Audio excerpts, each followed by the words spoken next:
നമ്മുടെ പവിത്ര നദിയായ ഗംഗയെക്കുറിച്ച് കൂടുതൽ അറിയാം. ഗംഗോത്രി ഹിമാനിയിലെ ഗോമുഖ് ഗുഹയിൽ നിന്നും ഉത്ഭവിക്കുന്ന ഭഗീരഥി നദിയും സതോബന്ത് ഗുഹയിൽ നിന്നും ഉത്ഭവിക്കുന്ന അളകാനന്ദ നദിയും അതിലേക്ക് ലയിക്കുന്ന ദ്വാലിഗംഗ, നന്ദാകിനി, മന്ദാകിനി, പിണ്ടർ എന്നീ മലയൊഴുക്കുകളും ചേർന്ന് ദേവപ്രയാഗിൽ സംഗമിക്കുന്നു. ഈ സ്ഥലം ഗംഗോത്രി എന്നാണ് അറിയപ്പെടുന്നത്. അവിടെ നിന്നുമാണ് ഗംഗാ നദി ഉത്ഭവിക്കുന്നത്. ഗംഗ ഉത്തരാഖണ്ഡ്, ഉത്തർപ്രദേശ്, ബീഹാർ, ജാർഖണ്ഡ്, വെസ്റ്റ് ബംഗാൾ എന്നീ സംസ്ഥാനങ്ങളിലൂടെ ഒഴുകി ബംഗ്ലാദേശിലാണ് എത്തിച്ചേരുന്നത്.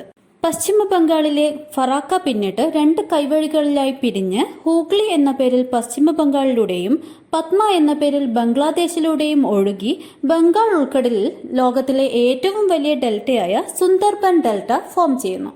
ഗോമതി, ഗാംഗ്രേ, ഗണ്ഡകി, കോശി എന്നീ നദികൾ ഗംഗയുടെ ഇടതുഭാഗത്തു കൂടിയും യമുന, സൻ, പൻപുൻ, ദാമോദർ എന്നീ നദികൾ വലതുഭാഗത്തു കൂടിയും ഗംഗയുമായി ചേരുന്നു. ഗംഗയുടെ മുഴുവൻ നീളം ഏകദേശം 2525 കിലോമീറ്റർ ആണ്. അതുകൊണ്ട് തന്നെ